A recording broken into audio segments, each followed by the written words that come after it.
Well, you spoke several times before about ideological subversion. That is a phrase that I'm afraid some Americans don't fully understand. When the Soviets use the phrase ideological subversion, what do they mean by it? Ideological subversion is the process which is legitimate, overt, and open. You can see it with your own eyes. All you have to do, all American mass media has to do, is to unplug their bananas from their ears, open up their eyes, and they can see it. There is no mystery. There is nothing to do with espionage.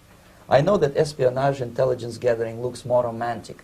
It sells more deodorants through the advertising, probably. That's why your Hollywood producers are so crazy about James Bond type of thrillers. But in reality, the main emphasis of the KGB is not in the area of intelligence at all.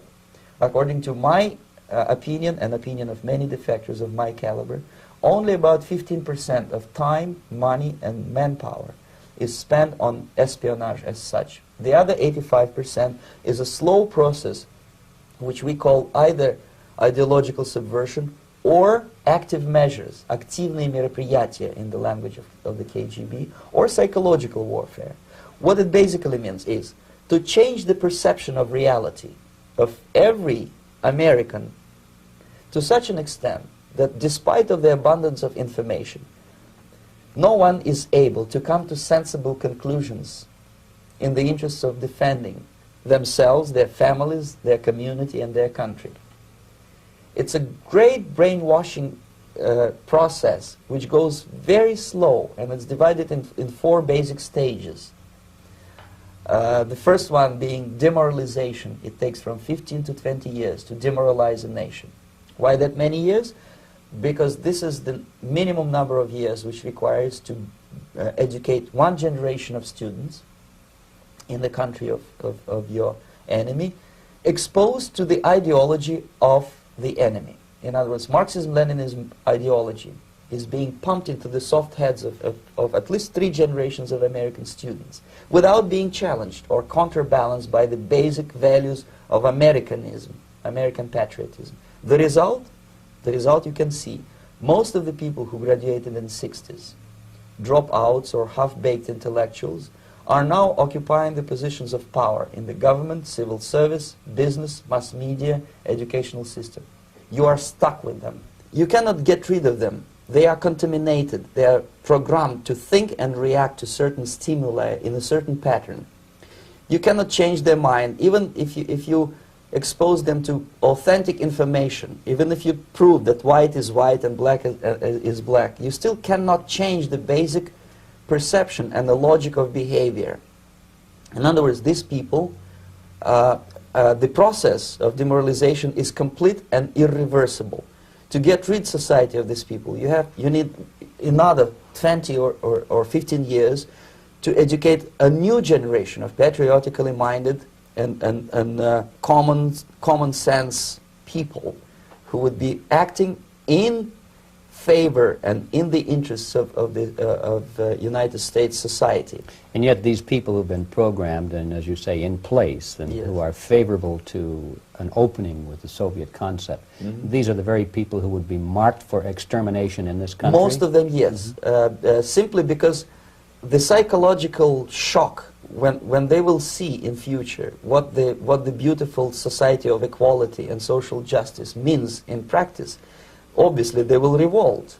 They will be very unhappy, frustrated people. And the Marxist-Leninist regime does not tolerate these people. Obviously they will join the links of dissenters, dissidents. Unlike in present United States, there will be no place for dissent in future Marxist-Leninist America. Here you can get popular like Daniel Ellsberg and filthy rich like Jane Fonda for being dissident, for criticizing your Pentagon. In future, these people will be simply squashed like cockroaches. Nobody is going to pay them nothing for their beautiful, noble ideas of equality. This they don't understand, and it will be greatest shock for them, of course. The demoralization process in the United States is basically completed already. For the last 25 years, actually it's overfulfilled, because demoralization now reaches such areas where previously not even Comrade Andropov and all his experts would even dream of such a tremendous success. Most of it is done by Americans to Americans, thanks to lack of moral standards. As I mentioned before, exposure to true information does not matter anymore. A person who was demoralized is unable to assess true information. The facts tell nothing to him. Even if I shower him with information, with authentic proof, with documents, with pictures, even if I take him by force to the Soviet Union and show him concentration camp, he will refuse to believe it until he is going to receive a kick in his fat bottom. When a military boot crashes his, then he will understand, but not before that. That's the tragic of the situation of demoralization. So basically America is stuck with demoralization, and unless, even if you start right now, here, this minute, you start educating new generation of Americans, it will still take you 15 to 20 years to turn the tide of ideological perception of reality back to normalcy and patriotism. The next stage is destabilization. This time, subverter does not care about your ideas and the patterns of your consumption. Whether you eat junk food and get fat and flabby, it doesn't matter anymore. This time, and it takes only from 2 to 5 years to destabilize a nation, what matters is essentials: economy, foreign relations, defense systems. And you can see it quite clearly that in some areas, in such sensitive areas as defense and economy, the influence of Marxist-Leninist ideas in the United States is absolutely fantastic. I could never believe it 14 years ago when I landed in this part of the world, that the process will go that fast. The next stage, of course, is crisis. It may take only up to 6 weeks to bring a country to the verge of crisis. You can see it in Central America now. And after crisis, with a violent change of power, structure, and economy, you have so-called the period of normalization. It may last indefinitely. Normalization is a cynical expression borrowed from Soviet propaganda. When the Soviet tanks moved into Czechoslovakia in '68, Comrade Brezhnev said, "Now the situation in brotherly Czechoslovakia is normalized." This is what will happen in the United States if you allow all these schmucks to bring the country to crisis, to promise people all kind of goodies and the paradise on earth, to destabilize your economy, to eliminate the principle of free market competition, and to put a big brother government in Washington, D.C., with benevolent dictators like Walter Mondale, who will promise lots of things, never mind whether the promises are fulfillable or not. He will go to Moscow to kiss the bottoms of new generation of Soviet assassins. Never mind. He will create false illusions that the situation is under control. Situation is not under control. Situation is disgustingly out of control. Most of the American politicians, media, and educational system trains another generation of people who think they are living at a peacetime. False. The United States is in the state of war, undeclared total war against the basic principles and the foundations of this system. And the initiator of this war is not Comrade Andropov, of course. It's the system. However ridiculous it may sound, the world communist system or the world communist conspiracy, whether I scare some people or not, I don't give a hoot. If you are not scared by now, nothing can scare you. But you don't have to be paranoid about it. What actually happens now, that unlike myself, you have literally several years to live on unless the United States wake up. The time bomb is ticking. With every second, the disaster is coming closer and closer. Unlike myself, you will have nowhere to defect to, unless you want to live in Antarctica with penguins. This is it. This is the last country of freedom and possibility. Okay, so what do we do? What is your recommendation to the American people? Well, the immediate thing that comes to my mind is, of course, There must be a very strong national effort to educate people in the spirit of real patriotism, number one. Number two, to explain them the real danger of socialist, communist, whatever, welfare state, big brother government.